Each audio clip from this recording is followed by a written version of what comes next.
Hola, muy buenas noches a todos.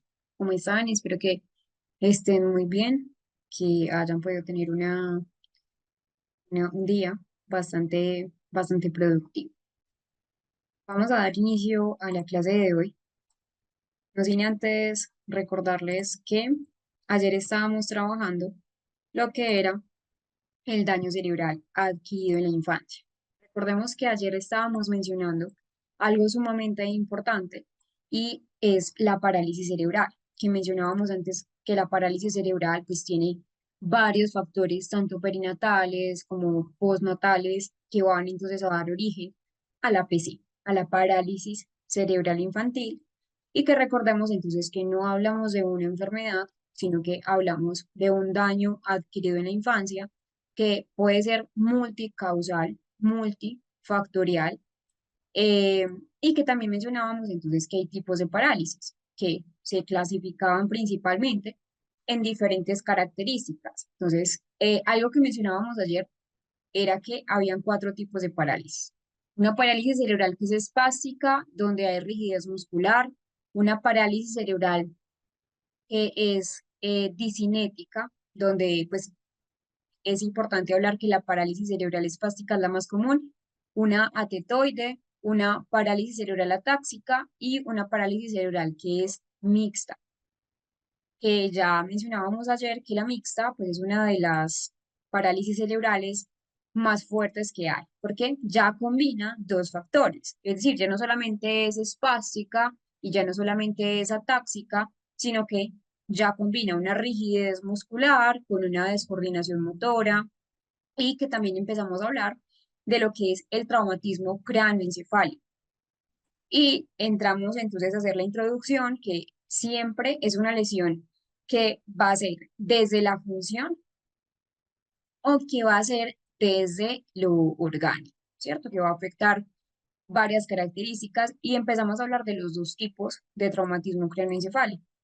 Empezamos a relatar lo que es el trauma de cráneo, principalmente de tipo cerrado, que mencionábamos acá que también había una, un daño axonal difuso, y que siempre entonces cuando se habla de traumatismo craneoencefálico cerrado, hablamos que no hay fractura, no hay apertura del cráneo, el cráneo queda intacto, pero tenemos otro y es el traumatismo craneoencefálico abierto, que no solamente se llama abierto, sino que se llama penetrante, trauma de cráneo penetrante. Entonces acá en el cráneo, en el trauma de cráneo cerrado, la lesión siempre va a implicar una fractura en el cráneo, una herida abierta de ese cuero cabelludo, lo que permite incluso que ese objeto que causó el impacto, que puede ser un proyectil, una bala, un fragmento óseo, porque entonces muy posiblemente puede ser que el niño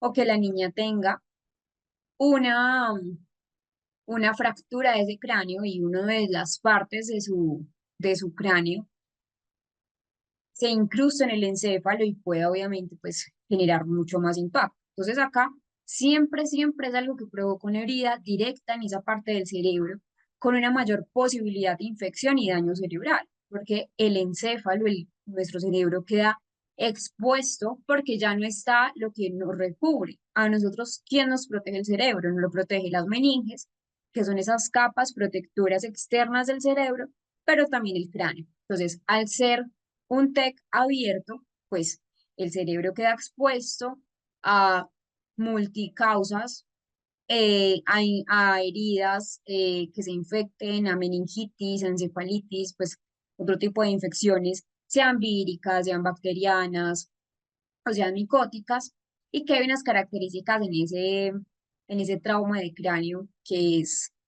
abierto. Entonces, primero es que se fractura el cráneo. Es decir, el cráneo sí o sí tiene una fractura, el cráneo queda expuesto, lo que permite entonces que penetren objetos en el cerebro. En algunos casos, esos mismos fragmentos óseos, como les mencionaba, van a dañar el cerebro de manera directa,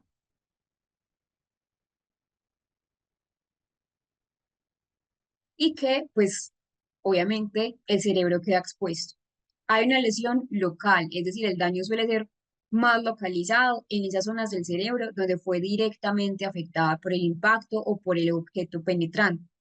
Sea una bala o sea un golpe, va a ser más de tipo local.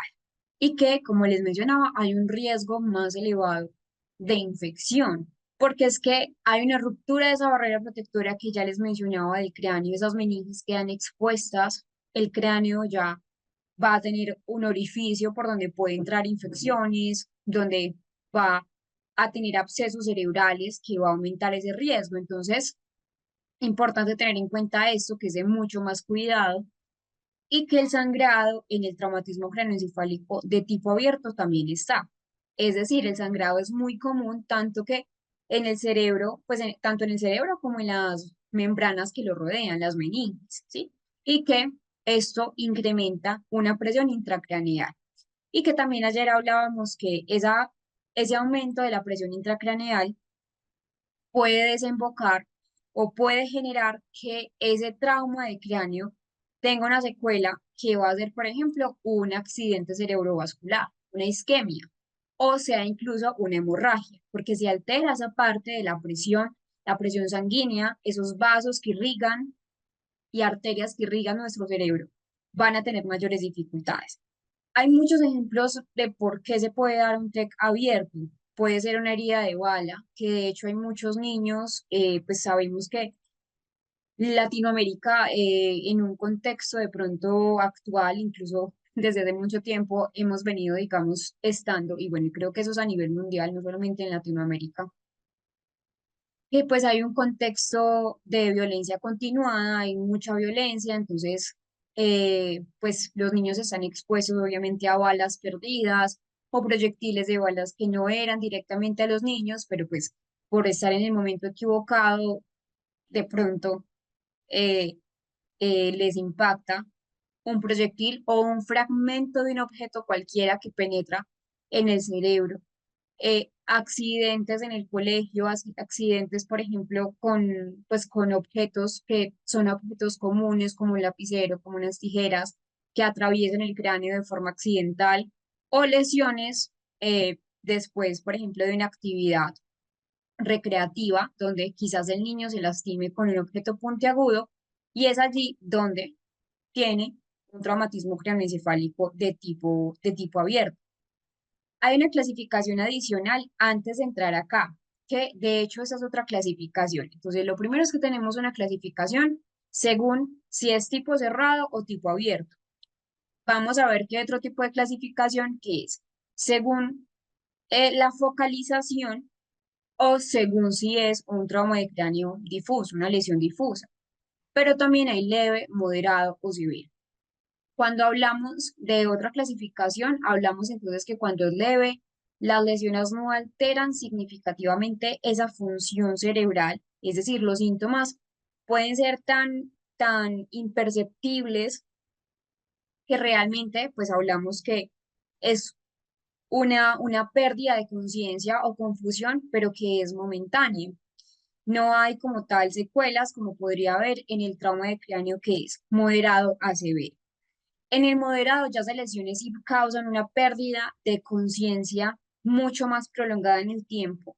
Ya hay confusión, una confusión pues significativa y otros síntomas a nivel neurológico que son importantes también mencionar. Entonces la persona va a tener pérdida de conciencia, entre más largo sea la pérdida, pues entre más prolongada sea eh, el tiempo en que la persona perdió la conciencia, mayores dificultades la persona va a tener y si es severo, entonces son lesiones graves que van a afectar profundamente esa función cerebral y que pues va a dar como resultado una pérdida de conciencia mucho más en el tiempo, incluso ya puede estar con un daño cerebral permanente o incluso muchas personas y niños después de un trauma craneoencefálico, sea de tipo abierto o de tipo cerrado, muy posiblemente van a quedar en estado de coma.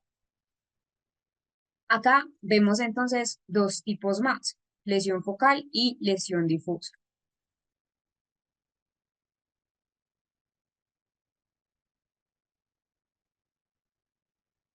Entonces, el traumatismo craneoencefálico de tipo focal, como dice la misma palabra, el mismo nombre, implica que ese daño cerebral esté localizado en una zona focal, en una zona específica de nuestro cerebro. Entonces, este tipo de lesión afecta un área específica secundaria a un impacto que es directo o un golpe que penetra esa parte del cráneo y que esas lesiones focales son mucho más evidentes y están más centradas en una región del cerebro. Entonces, hay focalizaciones o más bien hay características del traumatismo focal. Esa lesión afecta a una región concreta, entonces un lóbulo, una estructura específica, que va a ocurrir entonces siempre con un golpe directo o incluso esa penetración de un objeto en el cráneo. Acá en esa clasificación de lo focal no importa si es un TEC abierto o un TEC cerrado. Realmente, en general, siempre o la idea de que sea un traumatismo focal es que afecta una área específica, una región específica del cerebro y que va a dar pues una contusión cerebral. ¿Qué es la contusión cerebral? Es un ejemplo típico de daño focal. Entonces, es un daño en esos tejidos cerebrales donde lo que ocurre es que pues se altera ese tejido donde ocurre el lugar del impacto, lo que va a generar hematoma, lo que va a generar sangrados localizados. Entonces, miren que, por ejemplo, acá en lo focal hablamos de los sangrados, es decir, hablamos también de una presión sanguínea que cambia, que aumenta, desembocando ¿en qué? En un accidente cerebrovascular. Y que esos hematomas intracraneales, pues realmente acá en el traumatismo focal, los hematomas son acumulaciones de sangre que se forman en una zona específica del cerebro, lo que va a aumentar, primero, la presión intracraneal, que ya les he hablado de ello, y que también afecta esa parte focal, es decir, la función cerebral de manera focal. Un ejemplo, si es, por ejemplo, una lesión focal en el lóbulo temporal, muy posiblemente, como el lóbulo temporal tiene una responsabilidad importante en la memoria y en el lenguaje, la persona va a tener una afectación en dicha función, porque fue focal en esa zona. Entonces, los síntomas son focalizados, es decir, suelen estar relacionados con la función de la región específica del cerebro. Este es uno de los ejemplos que les puedo dar. Pero si fuera, por ejemplo, en el lenguaje, en el lóbulo frontal, podrían presentar incluso problemas de control de impulsos, problemas en la toma de decisiones. Entonces, algunos ejemplos de trauma focal es primero una contusión cerebral, es decir, cuando el cerebro se golpea contra el cráneo causando daño en esta región específica, fracturas en el cráneo, entonces cuando hay una fractura en una región específica del cerebro, un hematoma subdural o intracraneal en esa zona específica y una lesión penetrante, como lo que mencionábamos de un proyectil. Entonces, esto es en lo focal, ¿sí? Ahora hablemos de la parte más difusa, que es un poco más amplia. Cuando hablo de un traumatismo craneoencefálico difuso, hablo que esa lesión cerebral afecta no una área solamente como en la focal, sino que ya áreas mucho más amplias del cerebro. En este caso, el daño no está limitado a una sola región, sino que afecta al cerebro en su totalidad o varias áreas de forma extendida.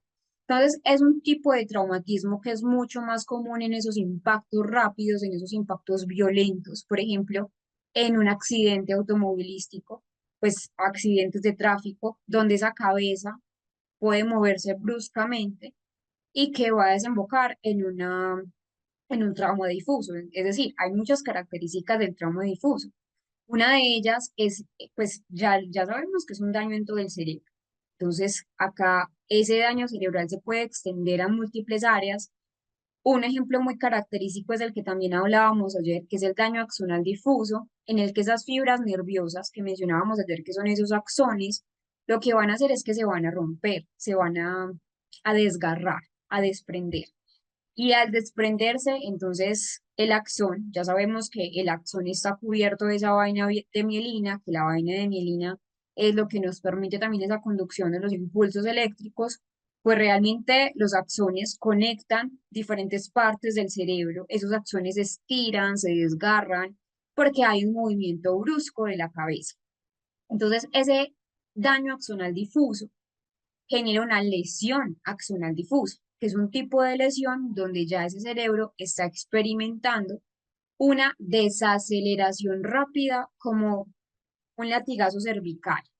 Es decir, es como si la cabeza se fuera para atrás y volviera para adelante y obviamente pues por la fuerza, ¿cierto? Por el mecanismo de acción de la fuerza, entonces de gravedad, entonces vuelve otra vez hacia atrás y muy posiblemente hacia adelante. Entonces ahí es donde vemos una mayor dificultad en esa recuperación.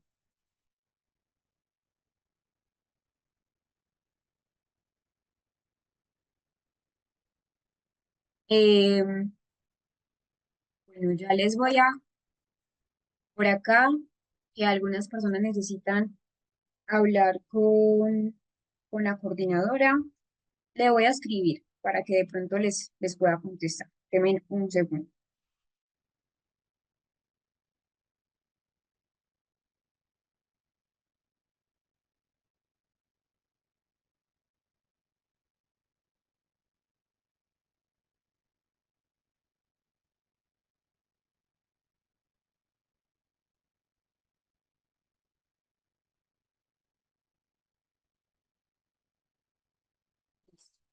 Ya les, ya le comenté para que de pronto puedan adelantar esa parte.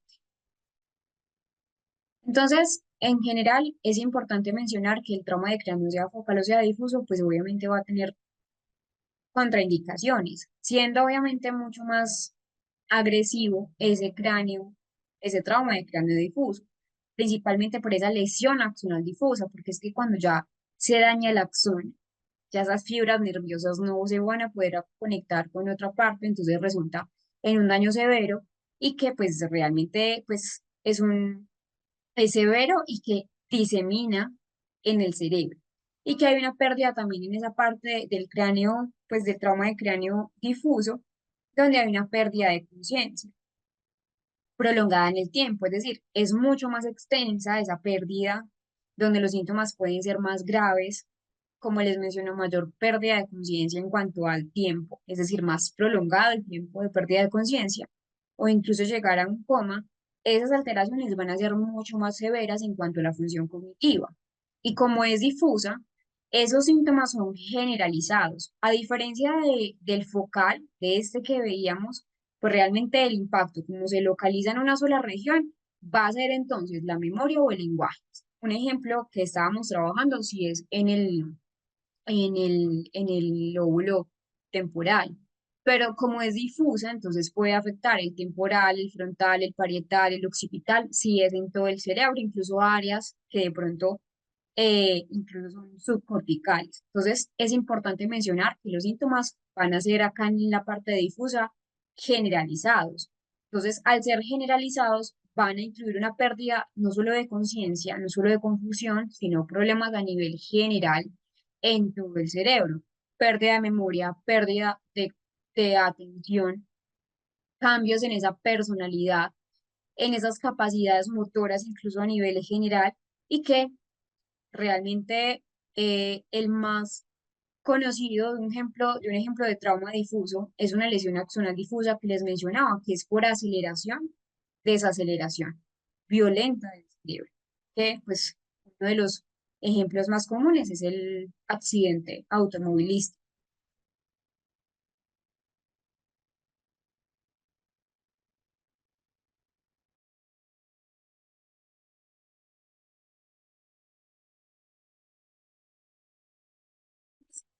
En general, vemos dos diferencias. Primero, que pues es una ubicación completamente diferente entre lo focal y lo difuso. Ya hablamos que lo focal entonces es una región específica del cerebro, esa es la ubicación de la lesión, que puede ser entonces cualquier hemisferio o incluso pues cualquier lóbulo, y difuso va a afectar a diferentes áreas a nivel cerebral, entonces va a ser mucho más complejo, un daño más disperso, como ese daño axonal difuso, y que los síntomas focales están más relacionados con algún afectado, pero el difuso son síntomas más generales como pérdidas de conciencia, de confusión. Entonces es importante tener en cuenta, bueno, y otra cosa es que el pronóstico también cambia. Cuando hablamos del pronóstico en las lesiones focales, Depende primero de la región afectada, ¿cierto? Si puede ser recuperable o no. Obviamente una recuperación parcial o un porcentaje, pues no el 100%, pero sí puede ser un 90, un 80, un 70%, dependiendo de muchas características del paciente. Y si es difuso, entonces están asociados con un daño más severo, donde son mayores dificultades o mayores desafíos para poder hacer una buena rehabilitación, porque ya se pierde esa parte del axón, se rompe, se fractura. Entonces, cuando hablamos de las secuelas neurológicas, por lo regular van a ser variables.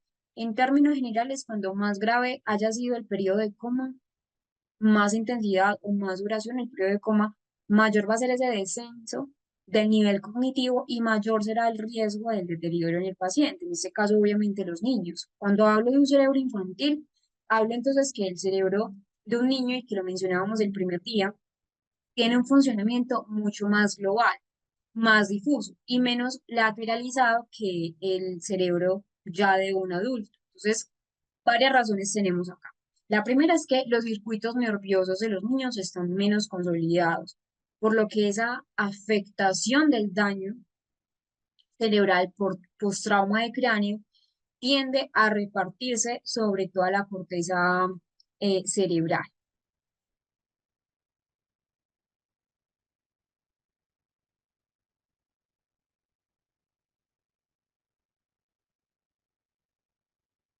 Sí, sí, sí van a dar la certificación al final del diplomado.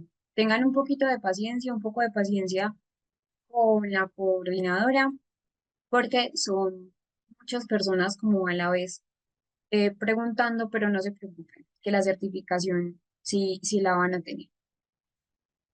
Eh, bueno, entonces que pues el daño tiende a repartirse sobre todo esa corteza cerebral del niño, del infante, y que también hay otra característica, o más bien otra razón, y es que como el cráneo de los niños es menos rígido, menos duro, por decirlo de alguna manera muy coloquial, es mucho más elástico que el de los adultos, y esto le permite que también ese cerebro tenga un mayor grado de formación o mayor grado de desplazamiento si hay un impacto, por lo que ese daño cerebral postraumático, post-SEC, suele o tiende a ser mucho más difuso, mientras que en nosotros como adultos el TEC produce una contusión y un daño más de tipo hemorrágico.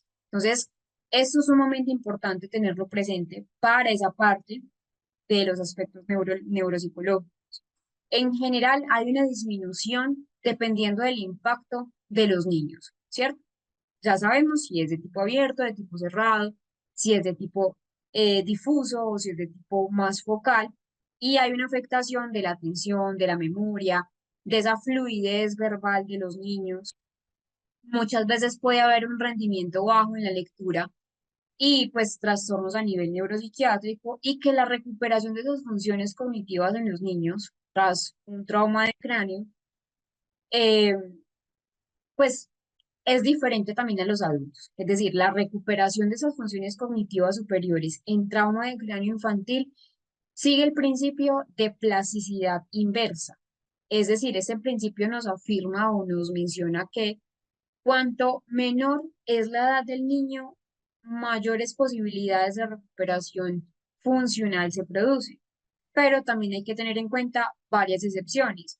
Primero es que si ese daño pues ese trauma de cráneo daña áreas cerebrales que están en proceso de crecimiento, proceso de mielinización, de maduración cerebral, es muy factible que una determinada función no se desarrolle adecuadamente al faltar también esa base neural, esas conexiones neuronales primarias necesarias para el desarrollo. Entonces, si por ejemplo, un niño, supongamos el ejemplo, que tenga un año y tenga pues una una lesión cerebral, postrauma de cráneo, es muy plausible que ese niño de pronto, como al año todavía no hay un desarrollo del lenguaje, el lenguaje a los 2 años, el año no está consolidado, todavía falta muchos periodos críticos en esa parte del lenguaje por terminar de formarse, es muy posible que pues vaya a tener obviamente alteraciones, porque hay una falta de esa fase neural primaria, ¿sí?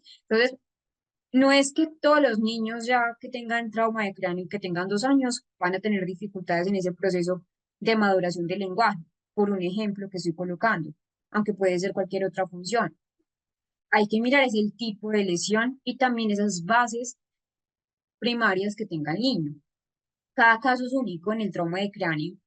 Eh, Hay personas que, pues en esa parte infantil, que se han podido recuperar sumamente bien, pero otras que han tenido varias dificultades. Entonces, y que han tenido de pronto la misma, pues el mismo tipo de lesión. Entonces, cada caso es único, pero sí explica lo que lo que les estoy mencionando, que los niños de corta edad que sufren traumatismo craneoencefálico, en algunos casos puedan tener algunas deficiencias a nivel cognitivo mayores que los niños de más edad, afectando entonces su capacidad verbal, pues su inteligencia verbal, su inteligencia no verbal, y que pues es importante también tener en cuenta esto como un aspecto a nivel neuropsicológico, es decir, esas secuelas que nos deja un trauma craneoencefálico. Otra cosa que les mencionaba de otra razón, o más bien una decepción, ¿cierto? Que estamos hablando de una plasticidad a la inversa, es cuando un hemisferio tiene que compensar. Recordemos que ayer estábamos hablando de esa parte de la,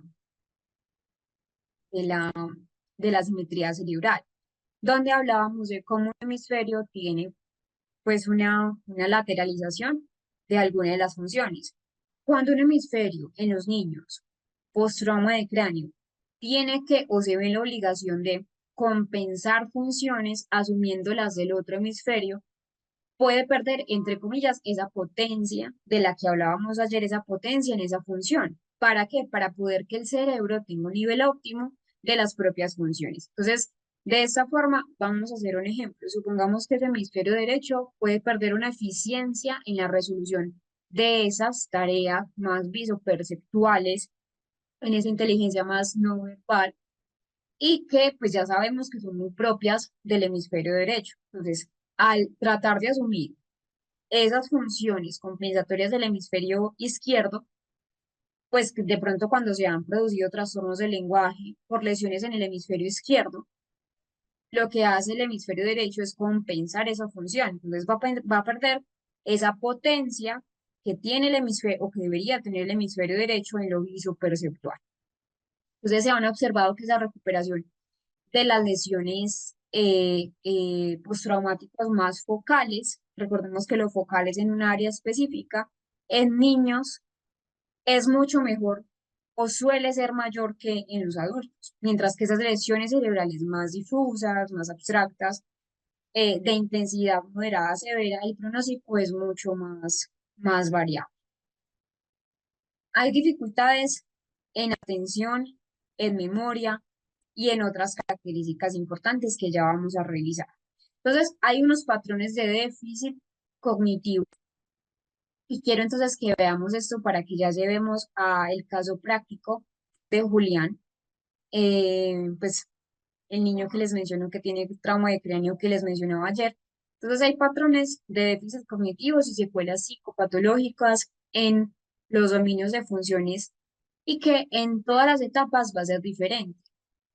Cuando hablamos de una función intelectual, entonces hablamos que el coeficiente intelectual raramente se ve afectado en los TEC leves. Ya sabemos que el nivel de afectación también va a jugar un papel preponderante en los grados de afectación que va a tener, siendo obviamente si es un TEC, pues de moderado a severo van a tener mayores repercusiones. Entonces, en el caso del moderado, raramente se ve afectado el coeficiente intelectual. Se ve afectado, sí, una función específica, como la atención, la memoria, como el funcionamiento ejecutivo, pero no a nivel general el CI, no decae. En el caso ya de un TEC moderado a un TEC grave, ya sí hay un descenso, una caída o un pico de descenso en ese coeficiente intelectual, no solo a corto plazo del TEC, post-TEC, sino a largo plazo. Es decir, ya esa alteración puede ser incluso a largo plazo, en el tiempo, es decir, es duradero en el tiempo. Entonces, Un TEC severo a edades tempranas, y por edades tempranas me refiero antes de los 6 5 años, va a afectar tanto ese coeficiente verbal como ese coeficiente más manipulativo, más no verbal. Hay un descenso, pues sobre todo en esa parte, o se observa una caída en la fase aguda tras una lesión, y con el tiempo esas habilidades muestran pues una ligera recuperación, pero sigue siendo muy ligera. Recordemos esa clasificación que les mencionaba hace unos segundos. Que a mayor temprana edad sea la lesión, pues como el niño no ha adquirido ciertas funciones, pues realmente ese funcionamiento de pronto no se va a mantener o no se va a recuperar como debería ser. Y en el caso de lesiones moderadas a graves, antes de los 3 años, va a provocar una disminución en esa capacidad intelectual, lo que va a condicionar ese desarrollo del niño. Pero ya, ¿qué pasa? Eso antes de los 3 años, ¿cierto? Pero si es en niños mayores de 7 años y los adultos, incluso me atrevería a decir que 7, 8 años, ya tienden a presentar, tras un traumatismo craneoencefálico, habilidades intelectuales mucho más intactas, porque ya hay una consolidación pues, de muchas otras funciones. Hablemos de la atención.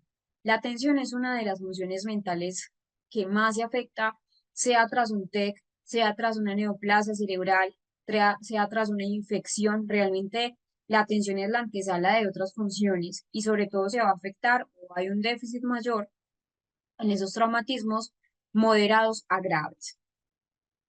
La atención es un proceso unitario, es decir, hay todo un sistema complejo neuroanatómico, redes específicas que van a jugar un papel importante en la atención. Entonces, las habilidades que se encuentran en desarrollo o emergentes en el momento de la lesión se van a ver más afectadas. Incluso muchas veces no llegan a desarrollarse con normalidad a largo plazo.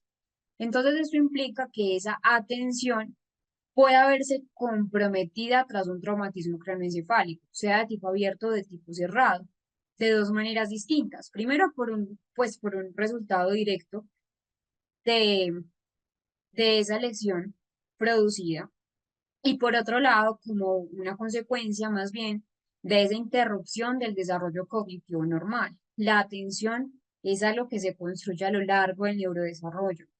Es decir, a los 7, 8 años ya un niño está consolidando una atención sostenida, una atención alternante.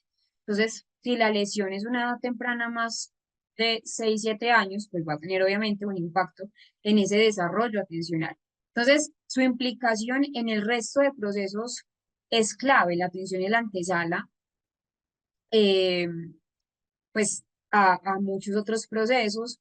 Si no hay atención, no podemos memorizar. Si no hay atención, no podemos razonar. Entonces acá, pues lo principal es que en la evaluación neuropsicológica debemos mirar cómo influyó directamente en el proceso de atención. Y lo primero que debemos rehabilitar en un niño con TEC es pues esa consideración atencional. Hablemos de la memoria. Entonces, ninguna función tiene una capacidad homogénea, es decir, todos están relacionados, tienen sus componentes, lo mismo la memoria y el aprendizaje, que van de la mano. Y en el caso de la memoria, nosotros tenemos una codificación, un almacenamiento y posterior una evocación de la información. Si el niño entonces, y es acá donde debemos evaluar qué área está implicada, si es la codificación, si es el almacenamiento o más bien si es la recuperación, donde está la lesión, pues donde el niño tiene mayor dificultad, o si es en los diferentes tipos de memoria, memoria verbal, memoria no verbal, y que raramente ese déficit en los niños post-TEC va a estar en la memoria automática o simple, ¿cierto? La memoria procedimental es lo que más se ve conservado, tanto en los niños como en los adultos. Entonces acá la memoria es muy compleja. Sí hay una relación en que muchos niños post-TEC han tenido un declive en esas funciones mnésicas, en esas funciones del proceso del aprendizaje. Entonces sabemos que el aprendizaje es sumamente indispensable para el rendimiento académico, y que si un niño obviamente pues tiene una dificultad en ese proceso de almacenamiento, no va a recuperar, no va a evocar la información. Entonces es aquí donde ese déficit en la memoria va a impactar la vida académica del niño y que de hecho vamos a ver el caso del paciente que les menciono, que espero que ya hayan descargado el material opcional, que tiene dificultades. También el lenguaje y la comunicación. Entonces, vamos a ver que ese deterioro cognitivo, cuando sobre todo es una lesión difusa, va a producir alteraciones en la memoria, alteraciones en la atención y también alteraciones en esa capacidad verbal, en la capacidad verbal y no verbal, el lenguaje y la comunicación. Entonces, la memoria de trabajo se ve implicada y la memoria de trabajo la necesitamos para comprender el lenguaje. Es decir, si yo escucho que una persona me da una instrucción compleja, supongamos que me dicen, guarda los zapatos que están debajo de la mesa, guarda los zapatos que están debajo de la, la, la cama. Para yo poder entender esa frase y ver, analizarlo primero y que no se me olvide lo último, yo tengo que tener memoria de trabajo. Es decir, el lenguaje tampoco trabaja junto, el lenguaje trabaja con la memoria, con la atención, con la función ejecutiva y que se ha visto que hay déficit en ese lenguaje, en esas habilidades comunicativas de alto nivel, como por ejemplo una pragmática del lenguaje y hacer una inferencia de lo que es el lenguaje. Entonces es importante mencionar que eh, pues en edad pediátrica hay un caso pues, que realmente no se da tanto, que sí se da en los adultos y son las afasias. Una afasia es un trastorno adquirido del lenguaje. Para yo perder algo, yo ya lo tuve que haber adquirido. En muchos niños, por ejemplo, no podemos hablar de afasia en esa edad tan pediátrica porque no han terminado de no han culminado su desarrollo del lenguaje. Entonces, para que se dé una fascia, ya la fascia o el lenguaje, esa función mental, ya debe estar culminada. Entonces, no es tan usual, es realmente muy poco frecuente que en edad pediátrica se den casos de afasia, no quiere decir que no existan, sí. De hecho, vamos a ver en las epilepsias que hay un síndrome epiléptico que se llama un cuadro de afasia infantil, pues que genera dificultades en el lenguaje, varios tipos de afasia, ¿sí? Entonces, acá es importante mencionar que el lenguaje, o más bien esas dificultades del lenguaje que aparecen, tienden a ser más globales y que aparecen dificultades para recuperar palabras. Entonces, miren que no solamente estamos hablando de lenguaje, sino para yo poder evocar palabras, estoy hablando de un almacén semántico, de una memoria semántica. Entonces, eso tiene que ver también con la memoria o para poder tener una habilidad expresiva y receptiva adecuadas en la edad del niño. También se ha visto entonces que hay déficit en esas habilidades metalingüísticas más complejas y que de hecho se han realizado pues varios estudios acá en dificultades de lenguaje post-TEC, sobre todo pues ese lenguaje más de alto nivel, como les menciono, la pragmática y hacer inferencias donde pues sí se ha visto que a nivel funcional tiene un impacto ese lenguaje pragmático, les cuesta mucho más y que hay un impacto obviamente también en ese comportamiento después del trauma de cráneo. Los déficits en el lenguaje pragmático van a dar lugar o van a dar aparición a dificultades en la comprensión del lenguaje, a un humor abstracto, porque es que el pragmatismo del lenguaje, más bien el lenguaje no es solo comprender fonemas, es entender qué me están queriendo decir, el contexto del lenguaje, la prosodia del lenguaje. Entonces, cuando hablamos pues de un humor abstracto, o más bien un humor de tipo metafórico, donde yo debo hacer una abstracción de lo que me están queriendo decir, los niños van a tener un impacto directo sobre esa capacidad para comunicarse eficazmente pues en la vida cotidiana. Todo el tiempo nosotros estamos en función o por ejemplo, algo pues como muy de nuestra cultura latinoamericana es que hay muchos dichos populares, mucha jerga cultural. Y es acá posiblemente pues van a tener dificultades en esa abstracción de esa parte de las metáforas. Entonces, hay trastornos del habla motor, una disartria, post-TEC, pueden haber también secuelas para tragar, una disfagia, y que pues obviamente no solamente van a afectar al niño en su etapa eh, eh, pediátrica, sino que pueden incluso acompañar esa parte pues hasta la vida adulta.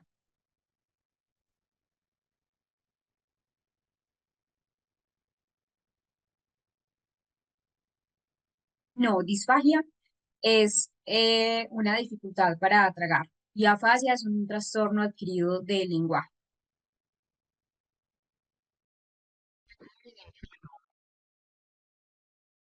Suele afectar las funciones más complejas y son esas funciones ejecutivas. Es muy probable que tras un trauma de cráneo, eh, pues se vea menos afectada la función, ¿cierto? Que actividades estructuradas, de actividades no rutinarias, que tienen que ver más, como les mencionaba, con una memoria más de tipo procedimental, igual como les mencionó, todas las funciones mentales superiores se van a relacionar, aunque estamos hablando de funciones ejecutivas, y pues funciones que requieren de pronto menos iniciativa, pues lo que ya es una rutina, entonces un horario, etcétera, lo que está más estructurado. Pero ya cuando hay o cuando ya el niño necesita una iniciativa, iniciar una actividad, va a tener ahí dificultades si sobre todo es una lesión más de tipo focal en la corteza prefrontal, sea en dorso lateral, sea en ventromedial o sea en la parte orbitofrontal. Tras una recuperación, por ejemplo, de coma, los niños con trauma de cráneo suelen presentar un síndrome disejecutivo con clara regresión en su capacidad para realizar procesos de razonamiento más delicado o un razonamiento mucho más difícil, porque pues realmente, y bueno, y es que algo importante es que para entender que hay una lesión, el niño anteriormente no debe presentar dificultades. Es poste. Entonces, esa agresión sufrida en las áreas prefrontales, esa lesión en las áreas prefrontales es lo que va a llevar al niño a dificultades, por ejemplo, en la abstracción y en la capacidad para razonar, para resolver problemas novedosos o para resolver problemas más de corte matemático, lógico, matemático o cualquier de otro tipo, y que todo esto va a ser ¿qué? Consecuencias del trauma de cráneo. Y que bueno, y que es importante mencionar que pues la corteza prefrontal, sobre todo, bueno, que tiene tres partes, la dorsolateral, la ventrolateral y la orbitofrontal, van a tener, si hay una lesión focal en alguna de las áreas, dificultades específicas. Entonces, en las áreas más dorsolaterales del lóbulo frontal hay una mayor implicación en ese control del sistema más ejecutivo, pues en el control de nuestro comportamiento, en la memoria de trabajo, donde pues también permite esa parte dorsolateral, nuestra planificación de actividades complejas o actividades difíciles, tareas de manera simultánea. Entonces vamos a ver un corto video de lo que son las funciones ejecutivas.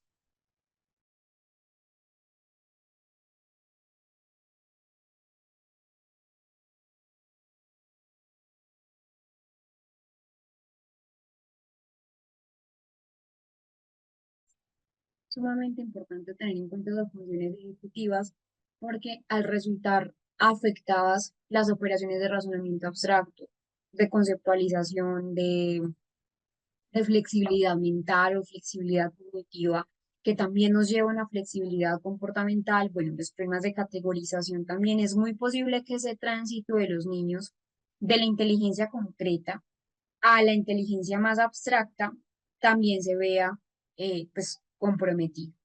Importante también lo que les mencionaba hace un rato, que esa edad en la que se producen los traumatismos de cráneo en el niño condiciona el pronóstico. ¿Por qué? Porque ese desarrollo de las áreas terciarias de ese lóbulo frontal continúa hasta edad bien avanzada en la infancia. Entonces, cuando hablamos de un trauma de cráneo frontal grave en niños pequeños, puede impedirles que se desarrolle de modo satisfactorio esas funciones cognitivas más elevadas, comprometiendo obviamente también ese control de la conducta.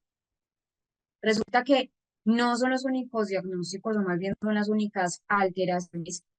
Sí, el COVID, pues de hecho hay muchas investigaciones que afectan memoria principalmente, funciones ejecutivas no he visto como tantas investigaciones, he visto realmente pues muy pocas investigaciones sobre esa parte del COVID, pero sí se ha notado que cuando hay un COVID de moderado a severo, en ese nivel de gravedad, hay una afectación en esas funciones mnésicas, sobre todo en las funciones más pues de la memoria, eh, no tanto procedimental, la memoria procedimental en esa parte infecciosa no es tan, pues, como, y en general, la memoria procedimental es una memoria que se conserva bastante, pero que sí, una memoria inmediata que no pasa pues, al almacén de largo plazo.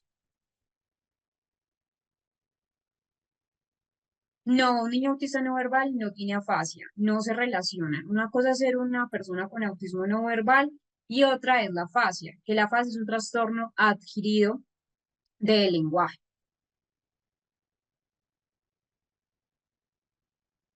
Sí, un niño con déficit cognitivo leve se puede rehabilitar.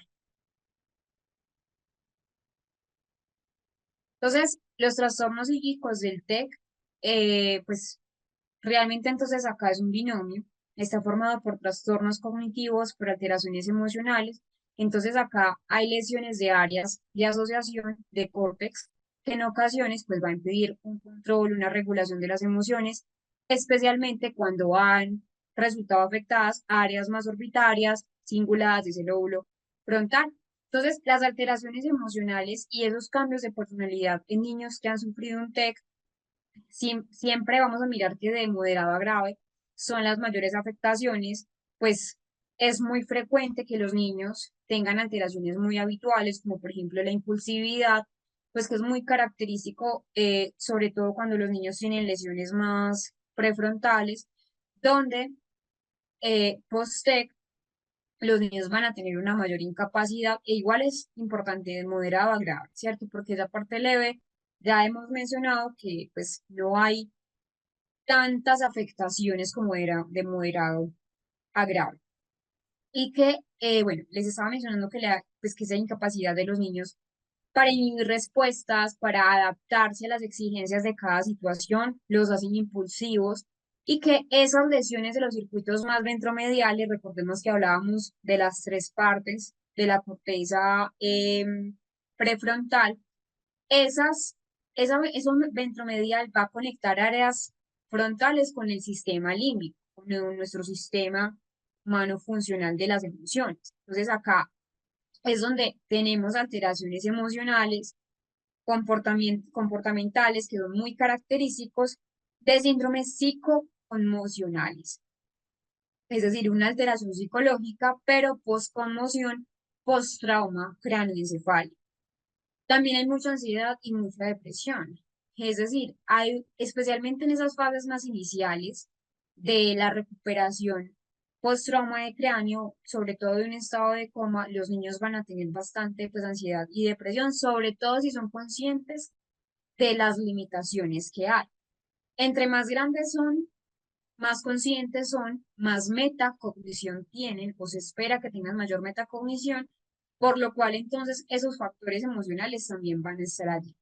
De hecho, hay otras manifestaciones como una apatía, como una tendencia al aislamiento social, hay una pérdida de interés por el entorno, hay como si fuera una especie de embotamiento afectivo, que ese es el término, una labilidad emocional, desinhibición o pueden presentar euforia, baja tolerancia a la frustración que los lleva también a esa misma impulsividad que yo les estaba mencionando. Y que en los casos de niños más grandes, en los casos de niños ya de 8 9 10 11 12 años hasta la adolescencia, van a tener una afectación también en ese autoesquema, en el autoestima, porque son mucho más conscientes del problema. Entonces saben de su pérdida de limitaciones. Entonces el acompañamiento de esas manifestaciones ansiosas y acompañamiento emocional en general en la parte de lo depresivo es sumamente indispensable.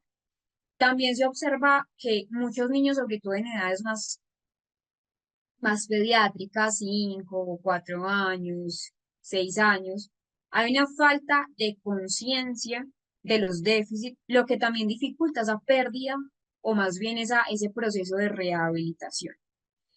Y que también hay que hablar de algo y son esos trastornos pseudo psicopáticos. ¿Por qué me refiero a pseudo psicopáticos? Cuando me refiero a la palabra pseudo es que realmente no es una psicopatía como la conocemos, ¿cierto?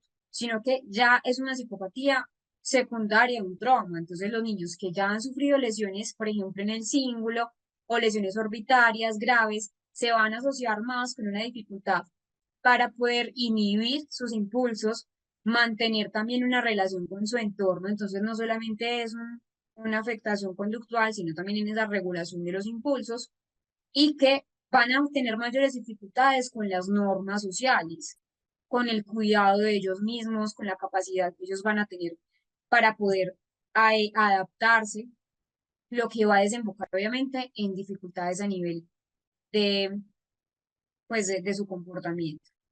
Indispensable para la escuela, una primera medida es informar a los docentes.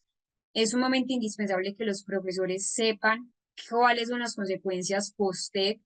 A muchos niños post-TEC, pues les hacen evaluaciones neuropsicológicas, obviamente es más que necesario, porque los niños en general, como les mencionaba, van a tener una afectación en el proceso de aprendizaje, donde va a dificultar, pues, su adquisición de conocimientos. Pueden ser niños que antes tenían muy buenas formas de aprendizaje, pero ya después del TEC tuvieron entonces dificultades. Entonces, lo primero es que en el colegio sepan, ¿cierto?, cuáles son sus dificultades, hasta qué punto de pronto de gravedad se encuentra el niño, para que se realicen adaptaciones curriculares de ser necesarios.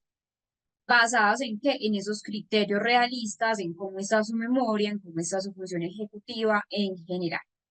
Entonces, mirar, hay algo indispensable y es que a veces pasa y es que son como procesos cognitivos invisibles, que es probable que los profes de pronto no estén informados, pues, de esa parte de pronto post-TEC. Muchos padres de familia de pronto por temor a que el niño sea juzgado, o por temor a que el niño de pronto pues sea rechazado por otros niños, no informan debidamente y eso es un deber realmente a los docentes, pues que les informen a los docentes sobre pues esta alteración del niño. Entonces muchas veces pasa que los profes piensan que es que el niño tuvo un declive por X motivo o que lo achaquen con la lentitud del niño a problemas exógenos, a problemas familiares, pero no realmente a algo como una consecuencia provocada por usted. Entonces, importante mencionar esto a los docentes y a la escuela porque también son ellos quienes nos van a colaborar en ese proceso de adaptación o de readaptación.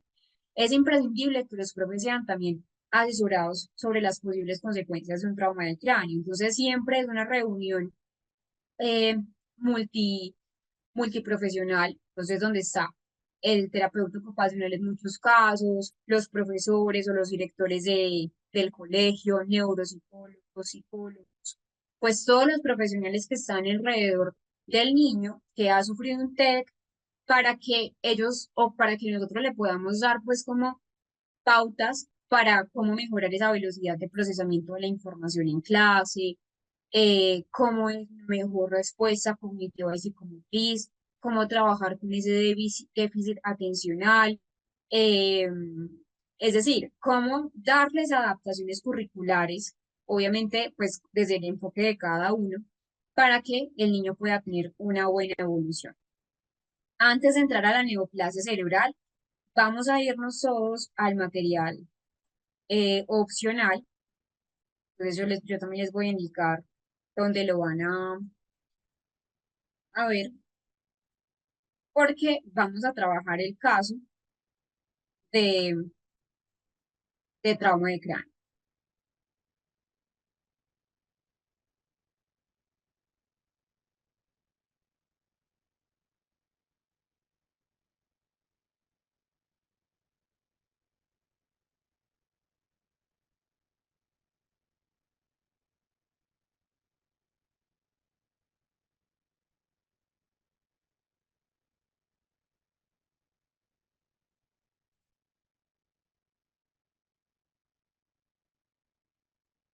Entonces nos vamos a ir al material opcional. Vamos a ir a esta carpeta donde dice casos prácticos y allí vamos a hablar sobre el caso clínico infantil post-TEC. Lo van a descargar. Vamos a trabajar entonces con el caso post-TEC. Ya se los voy a mostrar cuál es.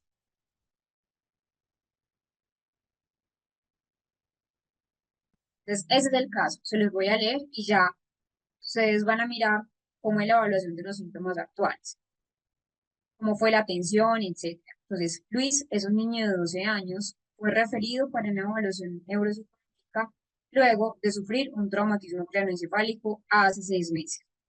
El accidente ocurrió mientras jugaba fútbol y fue impactado de forma severa por un golpe directo contra el poste de la portería, cayendo después del suelo y golpeándose la cabeza nuevamente. Entonces miren que fue a repetición. Estuvo inconsciente por aproximadamente 20 minutos y fue trasladado al hospital donde se confirmó mediante tomografía computarizada un hematoma subdural en el lóbulo frontal derecho. El trauma de cráneo fue catalogado como moderado. No hubo fracturas craneales, pero sí se evidenció inflamación cerebral focal en la región frontal. Luis permaneció hospitalizado 10 días y recibió rehabilitación médica durante 2 meses. Actualmente asiste a la escuela, pero sus maestros reportan cambios importantes en su rendimiento académico. Miren que también se afectó la conducta y las habilidades sociales desde el accidente.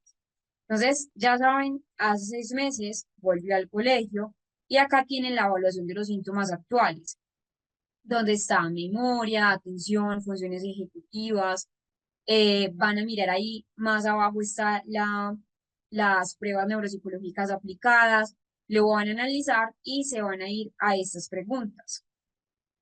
Para eso, entonces, vamos a darnos 7 minutos para poder contestar el caso. Primero, para que lo lean, para que lo analicen, para que vean la relación de pues las pruebas con los resultados y puedan dar respuesta a las preguntas. La idea es entonces que lo socialicemos. Recuerden que está en el material opcional. Cualquier duda resolviendo el taller, me pueden escribir por acá al interno y les estaré resolviendo las dudas. Entonces vamos a trabajar en este taller durante 7 minutos. Entonces, ya pagaron los 7 minutos, vamos a mirar esa parte del caso clínico que habían ustedes entonces trabajando, que estaban trabajando de Luis. Entonces, sabemos que Luis tiene 12 años, que fue remitido entonces a neuropsicología, eh, pues principalmente fue después de 6 meses tras esa lesión cerebral y que las evaluaciones neuropsicológicas muestran que hay afectación en bastantes dominios, en multidominio. Importante entonces mencionar las preguntas, ¿cierto? Lo primero es qué tipo de TEC es. La primera pregunta era la siguiente, entonces, según los datos clínicos, pues que realmente sí eran muy dicientes, era fácil de identificar, es que Luis tiene un TEC cerrado, porque no hubo fractura craneal, no hubo exposición de ese tejido cerebral, ese daño se produjo más por un impacto directo con una inflamación cerebral y que como ya vimos fue a repetición, y que la gravedad del TEC es moderada, considerando varios aspectos. Primero, que hubo pérdida de conciencia mayor a 20 minutos. Lo segundo es que hubo presencia de un hematoma subdural, un edema cerebral focal en la tomografía, en esa resonancia que vieron ahí, que también requirió una hospitalización mayor de siete días y que la localización de la lesión, que era nuestra pregunta 3, ¿cierto? Con base en esos déficits neuropsicológicos, ¿en qué región cerebral se va a focalizar la región? Entonces acá tenemos que es en el lóbulo frontal derecho. ¿Por qué se sustenta esa topografía? Porque hay déficit en las funciones ejecutivas que vieron ahí en las evaluaciones neuropsicológicas, entonces había baja flexibilidad cognitiva, poca planificación, un bajo control inhibitorio, problemas de regulación emocional, problemas en ese control de impulsos y que pues había una conservación relativa de habilidades visoespaciales, visoperceptuales. ¿Cuáles serían las estrategias de intervención? Esa rehabilitación neuropsicológica de las funciones ejecutivas, porque pues son las áreas de mayor afectación en Luis. Ejercicios para mejorar atención sostenida, atención selectiva, técnicas de mindfulness e incluso también actividades basadas en esa parte de los refuerzos positivos. Importante para Luis un apoyo emocional.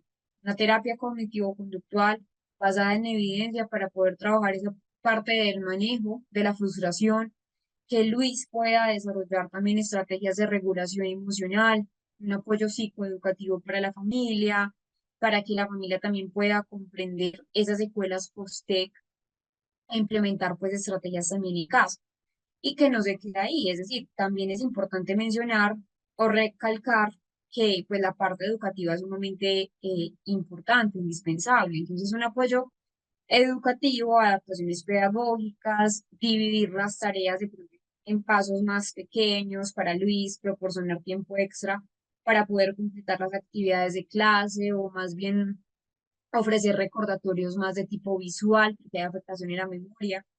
Eh, em, pero hay una conservación de esa memoria más visual. Incluir en Luis, pues o incluir a Luis en programas de tutoría o clases de refuerzo para poder recuperar su rendimiento académico y que también no sé si ustedes vieron allí pues en el caso que a Luis le afectaba bastante porque pues, Luis tenía un buen rendimiento académico, ya después de los 6 meses empezó a tener mucha dificultad. Entonces, en general, no solamente eso, sino también una intervención a nivel conductual, un entrenamiento en habilidades sociales para que Luis pueda tener una mejor interacción con sus compañeros que, pues, de hecho, perdió porque empezó a ser muy impulsivo, bastante irascible, no tenía un control de sus emociones y el refuerzo positivo, pues, siempre va a poder reducir esos comportamientos que en Luis son desafiantes o que son considerados como impulsivos. Bien, todas las personas que hicieron el, el taller, ¿cierto? Es un taller pues más formativo, es opcional, pero que puede mejorar muchísimo en la parte de lo aprendido. Hablemos sobre las neoplasias cerebrales. Morning and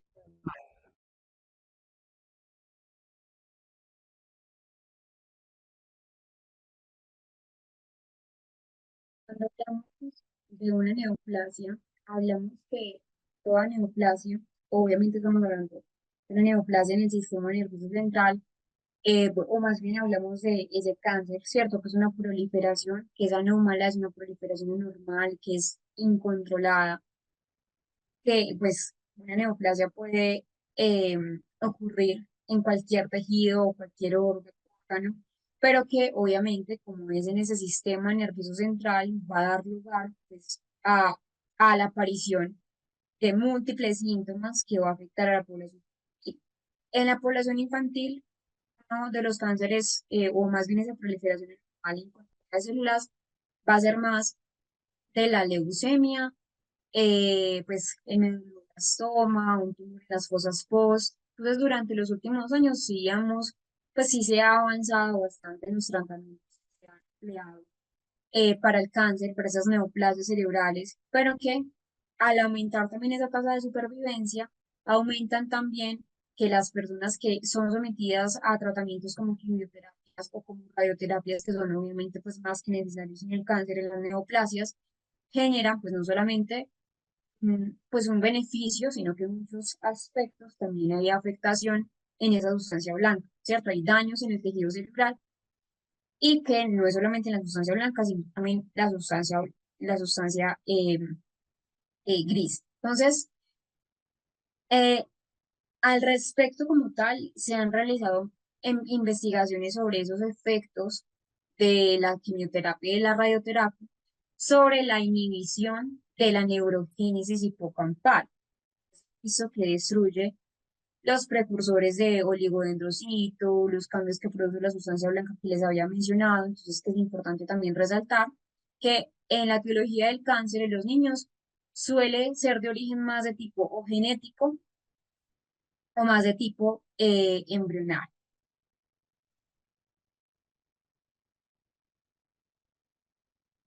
Y que, pues al contrario del adulto, donde su aparición suele ser el resultado de una interacción entre genética y ambiente, en los niños es más de tipo embrionario y genético. Entonces, como les mencionaba, las leucemias y los tumores en el sistema nervioso central, pues con localización variada o frecuentemente localizado son las que van a tener mayor porcentaje. Cuando hablo de un tumor cerebral, entonces hablo que el 20% es habitual en la presencia de niños y que es mencionar también que tiene alteraciones en esos síntomas, en esos signos, porque puede haber también un proceso de aplastamiento específico y que no solamente son los síntomas comunes, como vómitos, como somnolencia, como cambios en la personalidad también, letargia, sino que hay otras múltiples manifestaciones que se van a relacionar con las neoplasias a nivel del sistema.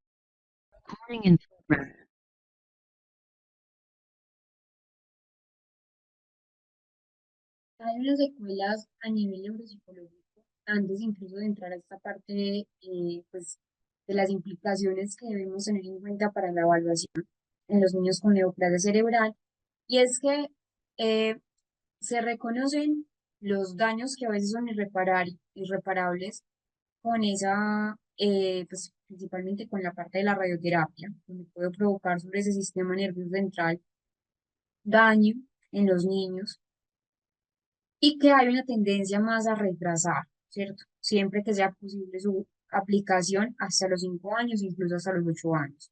Entonces, como ya hemos comentado, cuando menor es la edad del niño, mayor es la vulnerabilidad de ese sistema nervioso central, sobre todo frente a daños un poco más generalizados. Entonces, debido a ese aumento también de la supervivencia que les mencionaba, de los niños que son tratados con radioterapia y con quimioterapia, se han documentado efectos no deseados. Se ha observado, por ejemplo, provocan alteraciones siendo más frecuentes déficit a nivel hormonal, alteraciones cognitivas generales, alteraciones más visuales, auditivas, aparición, por ejemplo, de segundas neoplasias que antes no estaban. Entonces, sí se han registrado efectos a mediano y largo plazo sobre el funcionamiento académico y el funcionamiento intelectual. Entonces, se han descrito alteraciones emocionales también como una disminución de la autoestima, una baja tolerancia a la frustración, un aislamiento social, problemas conductuales, apatía, por ejemplo, y que aparecen dificultades para llevar a cabo esas actividades de la vida diaria, tanto básica como instrumental. Hay que añadir también que esto pues genera un absentismo escolar que presentan, entonces debido al curso también de la misma enfermedad y los tratamientos que se hacen. Y que dificultades para establecer relaciones sociales también están acá, dificultades para integrarse, dificultades para hacer nuevos amigos, tendencia a un retraimiento o una timidez, entre otros, y que antes no estaban antes de esa neoplasia. Entonces, importante mencionar esto, pues, en en las implicaciones para la evaluación. Entonces, hay declives intelectuales que también llevan a un declive a nivel académico en los niños que han sido sometidos a radioterapia craneal y que, como les mencionaba, a la edad del comienzo es donde vemos un efecto significativo. La memoria también se ve implicada, entonces ya sabemos que la memoria no es un concepto unitario como lo veíamos también y que quienes han seguido tratamientos con radioterapia muestran habilidades de memoria más pobres en la mayoría de los aspectos. Entonces, ¿qué vemos, por ejemplo? Que esas vías que están implicadas en la memoria, situadas en el lóbulo temporal, que se van a extender hasta la región del tercer ventrículo, los niños con tumores en esa región van a mostrar peores habilidades en la memoria más de tipo verbal que tienen, pues que por ejemplo que tienes tumores en el cerebelo. Pero los niños que tienen tumores cerebelosos van a experimentar problemas significativos de repetición, de amplitud de la atención. Vamos a ver entonces un caso de neoplasia cerebral. Entonces nos vamos a ir nuevamente acá al material opcional y vamos a abrir este que dice informe de neoplasia y radioterapia.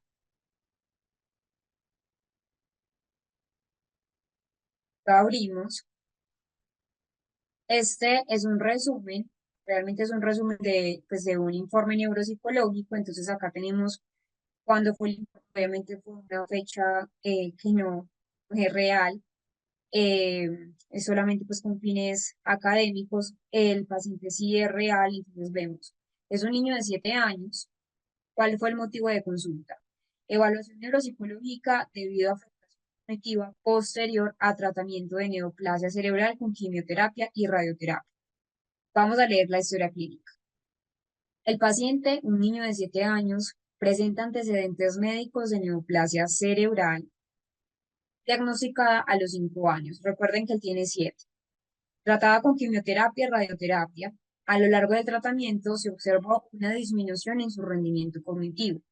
Quejas tanto de los padres como de los educadores sobre dificultades en áreas como la memoria, como la atención, como las funciones ejecutivas.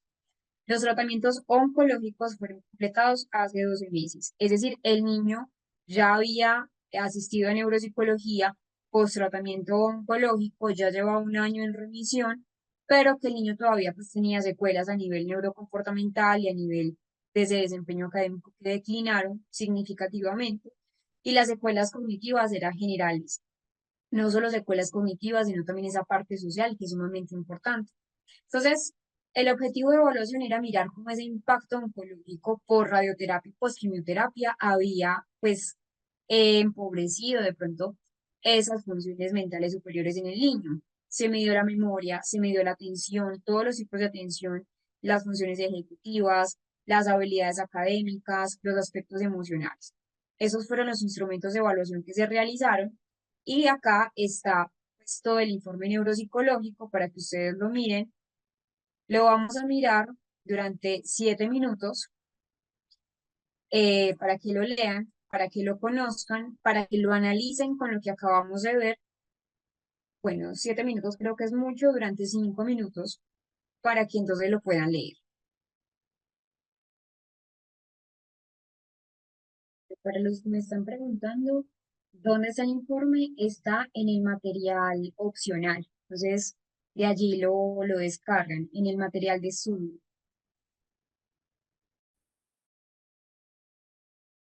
Saben entonces que lo tienen en material opcional, lo pueden descargar allí, los que tienen el material de estudio, y vamos entonces a entrar a nuestro descanso. Van a aprovechar el descanso para leer el material, pues esta parte del material de estudio, principalmente de la neoplasia, para luego entrar a la parte em, de la parte de... Sí, cuéntame, Mayra, ¿en qué te oriento?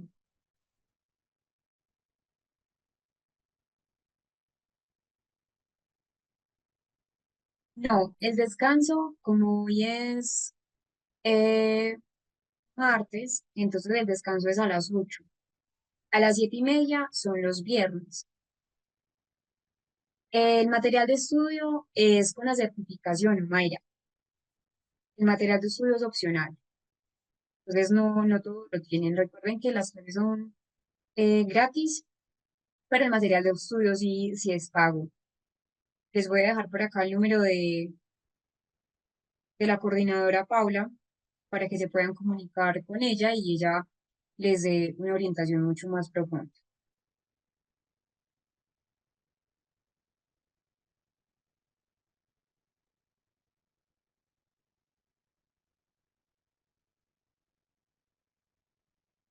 Tengan un poco de paciencia con la coordinadora. Realmente, pues como hay tantos mensajes, entonces a veces puede ser difícil, pero ahí tienen entonces los, los números. Joana, eso depende. Mañana, pues hasta hoy, de lo que alcancemos. Bueno, entonces vamos a entrar a nuestro descanso opcional y vamos a volver entonces dentro de unos minutos. Estábamos en esa parte de las infecciones del sistema nervioso. Les voy a compartir entonces nuevamente la pantalla. Listo. Ahí la pueden volver a ver. Vamos a hablar de las infecciones del sistema nervioso central. Cuando hablamos entonces de las infecciones del sistema nervioso central, vamos a hablar principalmente de cuáles, de lo que es encefalitis y meningitis. Cuando realmente hay un virus, el virus tiene la capacidad de invadir ese sistema nervioso central y al invadir lo que produce unas infecciones que son importantes. Las infecciones entonces no solo se dan después del nacimiento, hay infecciones intrauterinas, como en el caso de la toxoplasmosis, la rubeola, y tras el nacimiento las infecciones cerebrales más comunes es la encefalitis y la meningitis. Esas infecciones en el encéfalo, a una edad tan temprana, van a dar lugar a cierto número pues, de resultados de incluso discapacidad a nivel cognitivo, un desarrollo que va a ser de pronto no tan normal, incluso puede resultar en un trastorno pues como esquizofrénico, ¿cierto? Hay muchas investigaciones que lo han podido mostrar, trastornos afectivos, dependiendo del tipo de infección y también dependiendo del nivel de gravedad, ¿sí? Acá los niveles de gravedad en esos diagnósticos neuropsicológicos van a ser importantísimos. Entonces, acá esas infecciones del sistema nervioso central pueden ser el resultado de invasiones bacterianas, de virus, infecciones micóticas, pues por esa parte micótica en el cerebro, por hongos, en el encéfalo, pues en el cerebro o en la médula también espinal.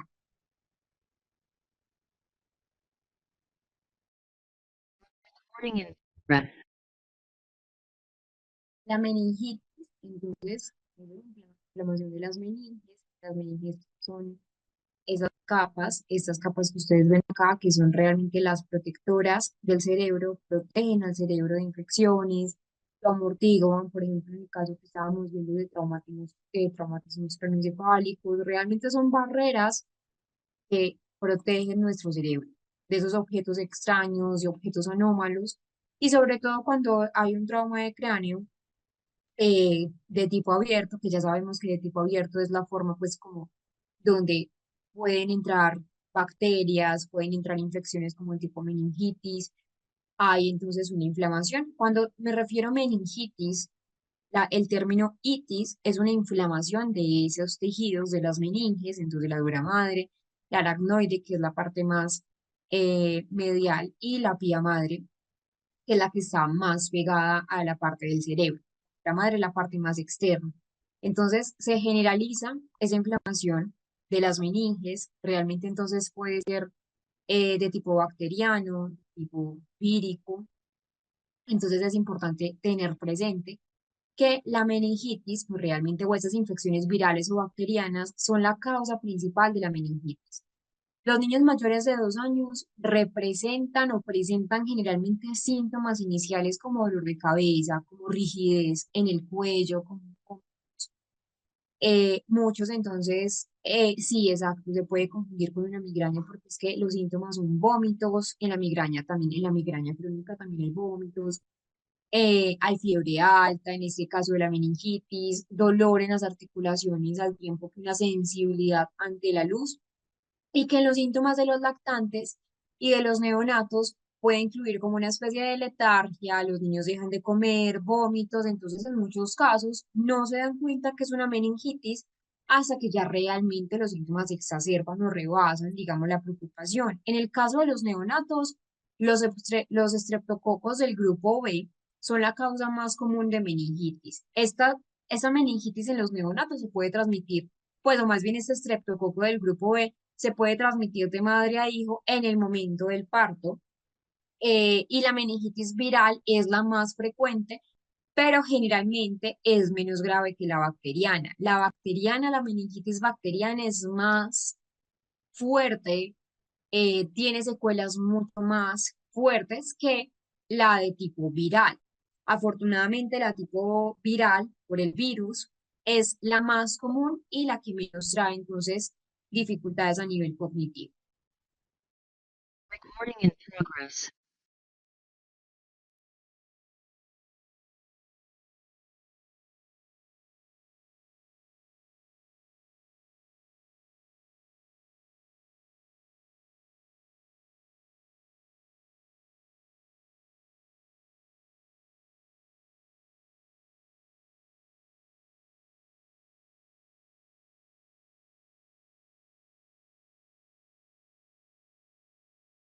Entonces, como vimos, realmente pues la meningitis debe ser tratada.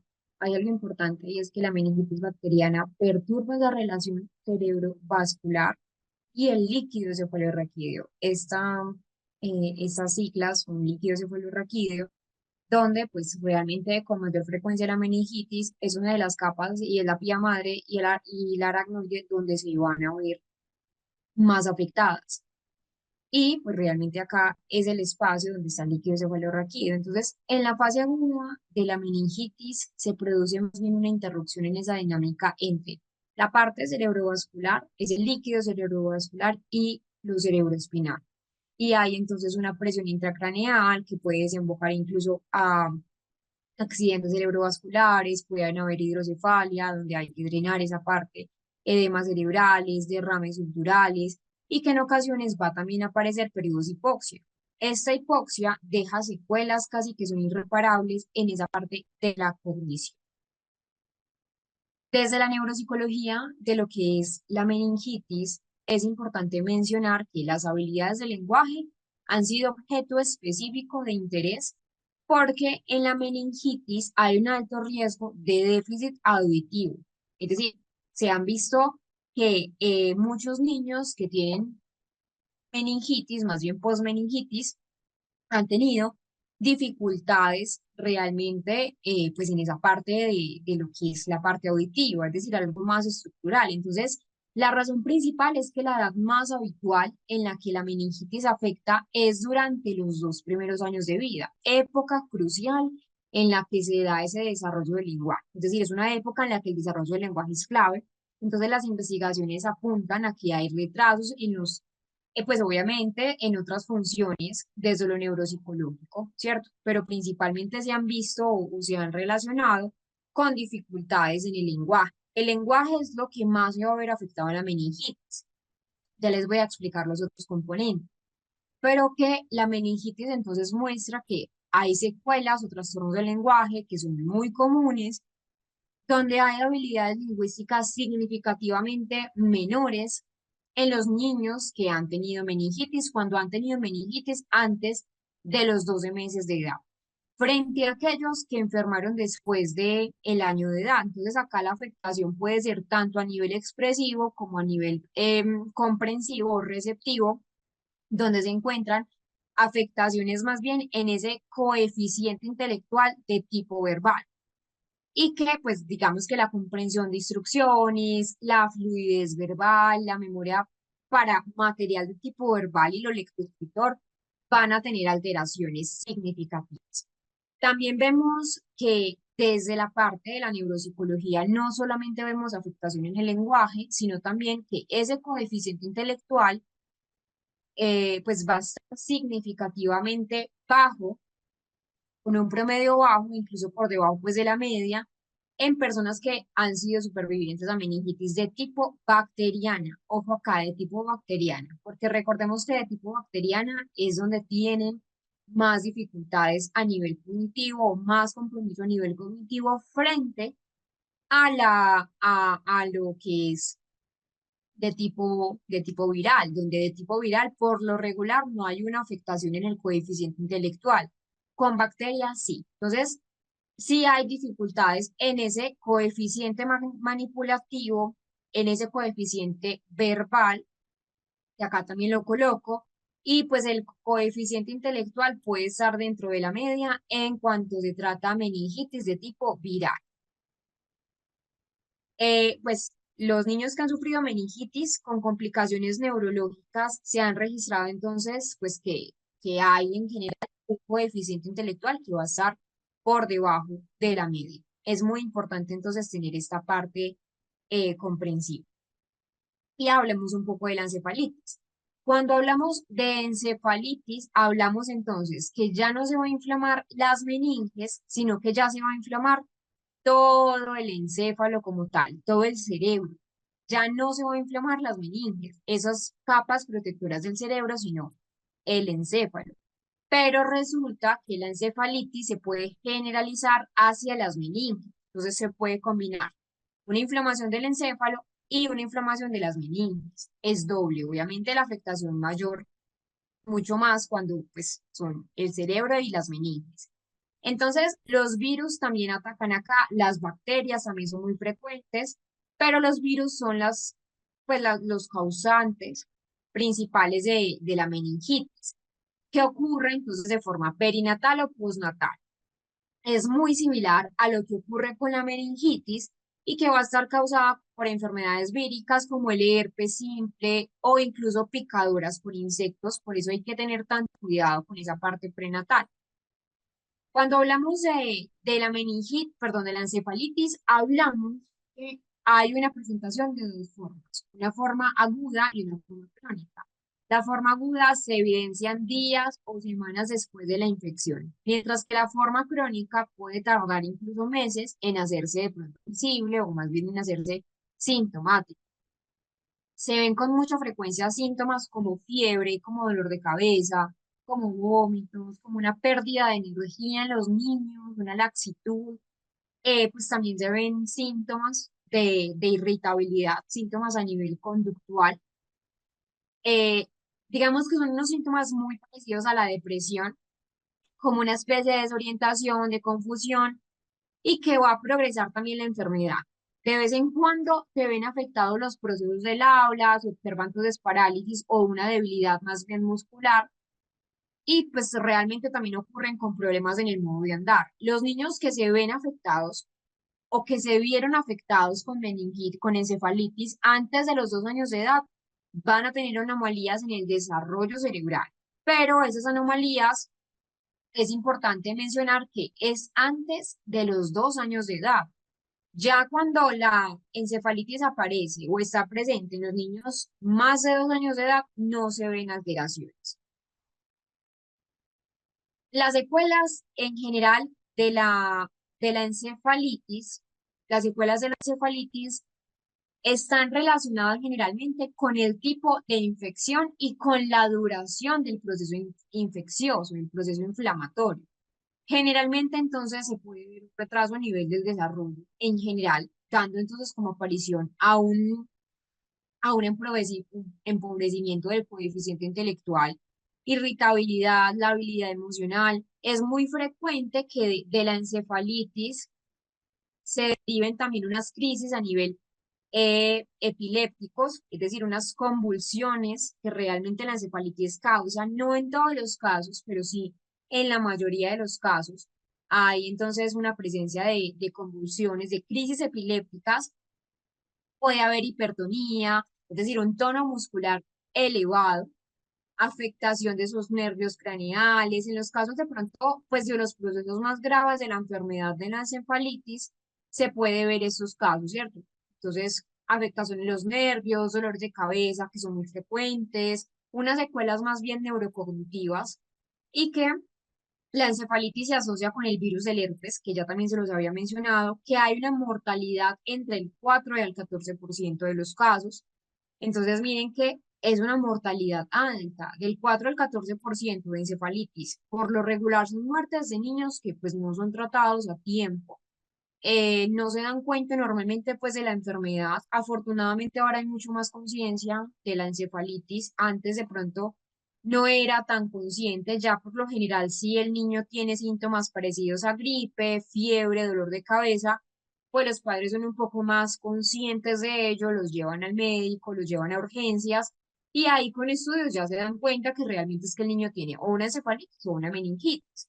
Hace algunos años, décadas, esto no pasaba.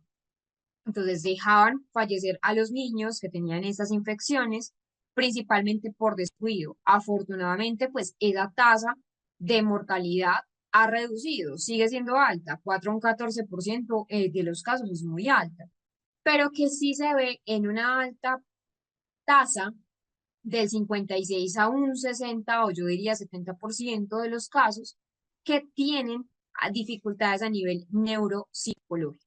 Antes de entrar a este segundo tema, que son trastornos genéticos y cromosómicos, vamos a ver entonces un caso de encefalitis. Entonces, nuevamente nos vamos a ir acá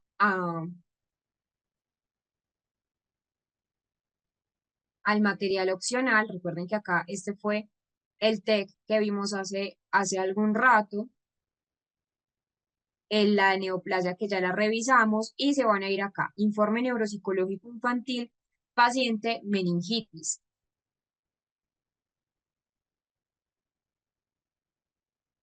Lo van a abrir, entonces tenemos esto.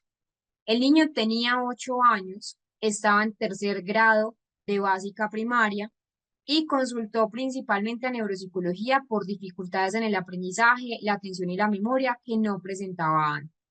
Recuerden que esto es un resumen de un informe neuropsicológico. El informe neuropsicológico original, obviamente donde está el nombre, donde está pues toda la fecha de evaluación y etcétera, pues es a reserva del paciente, pues a reserva de historia clínica, obviamente pues por esa parte del consentimiento informado, del respeto a la confidencialidad, pues no se muestra acá pues todos los datos complementarios, es un resumen, pero sí vamos a conocer los antecedentes clínicos. Entonces, los antecedentes perinatales, bueno, acá pueden ver cómo fue todo el porcentaje, aquí pueden ver también el análisis, bueno, ahí pueden ver todo el informe, pero vamos a ver entonces los antecedentes clínicos. Recuerden que para ver completamente el informe neuropsicológico es en el material opcional.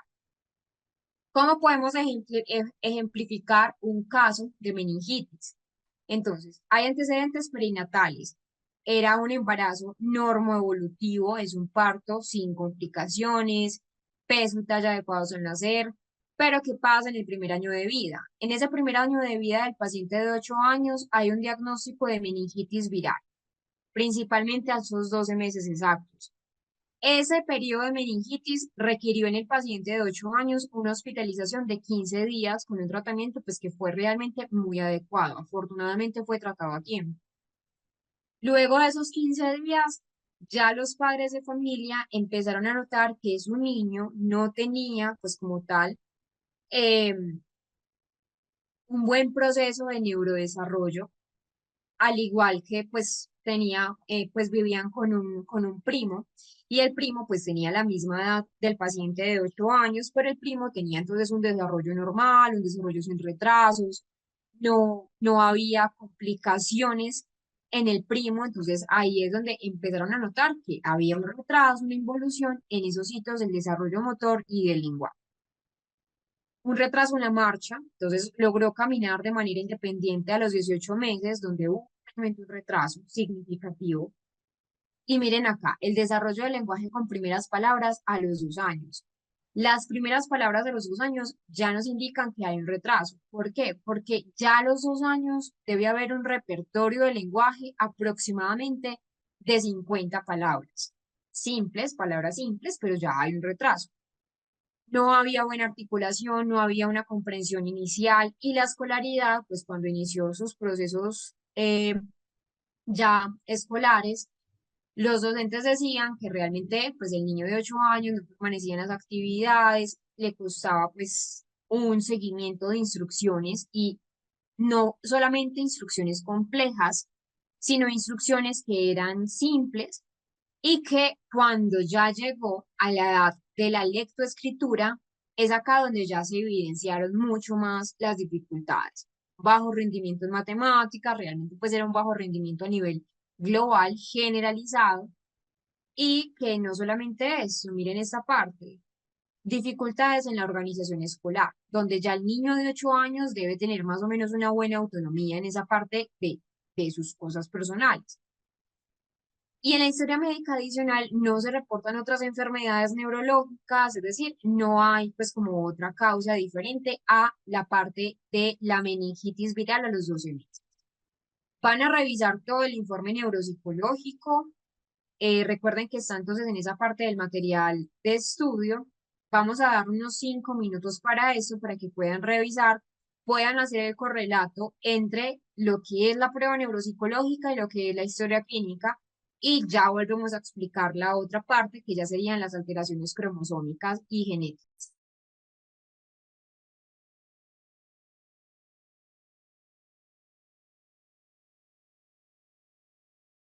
Vamos a hablar de los trastornos genéticos cromosómicos. Hablemos un poco del síndrome de Down. Entonces, el síndrome de Down es el trastorno cromosómico que es más habitual Ocurre entonces cuando existe una triplicación de un cromosoma que puede resultar esa parte de la trisomía 21. El síndrome de Down entonces es causado por una presencia de tres cromosomas del par 21, que realmente es muy conocido pues por todos y que se ha escogido de hecho el 21 de marzo, es decir, 21 del mes 3, como el Día Mundial del Síndrome de Down. Ese material extra del cromosoma 21 es sin duda la causa de alteraciones morfológicas, de alteraciones funcionales del cerebro en las personas con síndrome de Down. Y sabemos que algunas cosas sobre la implicación de algunos genes también se triplican. Esto es más que todo historia, ¿cierto? No me voy a detener acá. Sabemos entonces que afecta esa parte del neurodesarrollo, que hay discapacidad intelectual en grado variable, leve, moderado o severo. Digo en grado variable porque no todas las personas que tienen síndrome de Down van a tener un nivel de gravedad, por ejemplo, moderada. Muchos van a tener o están relacionados con esa parte del nivel de gravedad leve. Incluso muchas personas han podido ir a la universidad, muchas personas han podido pues ser muy exitosas a nivel en muchos ámbitos porque pues han tenido algo de lo que ya hemos mencionado a lo largo del diplomado y es estimulación a nivel cognitivo. Recording in progress. Vemos entonces que aunque el síndrome de Down puede ser hereditario, en la mayoría de los casos, y se han visto muchos estudios que en la mayoría de los casos es el resultado más bien de un acontecimiento que es aleatorio, es una distribución cromosómica que es completamente aleatoria, aunque obviamente pues también se relaciona con esa parte hereditaria, pero que en la mayoría de los casos no. En la mayoría de los casos es porque se desarrolla el óvulo y el esperma o el cigoto, donde hay alteraciones en esa distribución de los pares de cromosomas. Entonces, hay factores de riesgo que van a aumentar esa función pues, del acontecimiento aleatorio. Entonces, por ejemplo, la edad de la madre es uno de las asociaciones más fuertes. Por ejemplo, de uno de cada 800 nacimientos de madres en la veintena. Entonces, miren que no es tanta probabilidad. Uno por cada 400 disminuye cuando la madre tiene 35 años y uno por cada 20 a los 46. Entonces, la edad de la madre, entre más edad de gestación tenga la madre, pues mayor riesgo de síndrome de Down. Importante entonces mencionar también que pues la edad gestacional idónea o esperada es alrededor de los 20 a los 35 años aproximadamente. Ya cuando la madre pasa o sobrepasa los 35 años, aumenta significativo el riesgo, no solamente de síndrome de Down, sino también de otros trastornos relacionados con el neurodesarrollo. Entonces, aunque la madre está habitualmente implicada en esa parte de la posibilidad del síndrome de Down, aumenta de un 20 a un 30% cuando el papá está en una edad comprendida entre los 50 y los 55 años. Eso es sumamente indispensable tenerlo presente. Resulta que esa trisomía 21 o síndrome de Down, como también pues es conocido, realmente es más conocido con síndrome de Down, hay una dismorfia facial, hay un cerebro más pequeño e hipocelular, eh, un cerebro pues donde hay una disfunción cognitiva, realmente va a ser varios tipos de esa disfunción cognitiva y en varios grados. Hay una hipotonía muscular. Entonces, desde esa neuropsicología del síndrome de Down, nos vamos a centrar en entender cómo la condición afecta el desarrollo cognitivo y emocional de las personas que tienen síndrome de Down.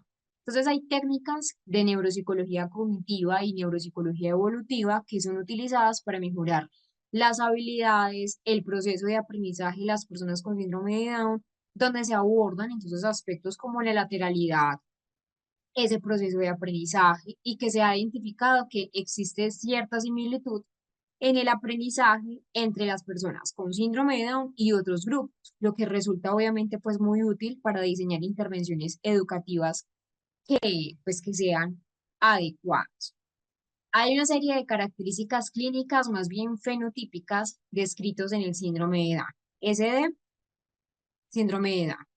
Entonces, acá hay alteraciones físicas, no solamente son alteraciones a nivel pues neuropsicológico, que es entonces una fisuras palpebrales, un pliegue del epicanto, entonces hay fisuras acá en esta parte.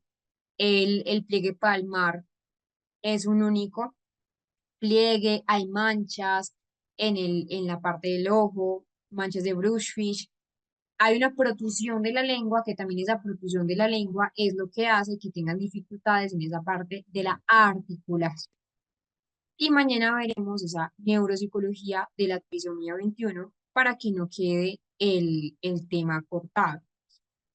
Y los invito a que lean este estudio para el día de mañana para que ustedes entonces sepan o conozcan cómo es esa parte pues del exceso de algunos genes del cromosoma 21, como este gen que está implicado acá en el síndrome de Down, que disminuye la producción de esas neuronas.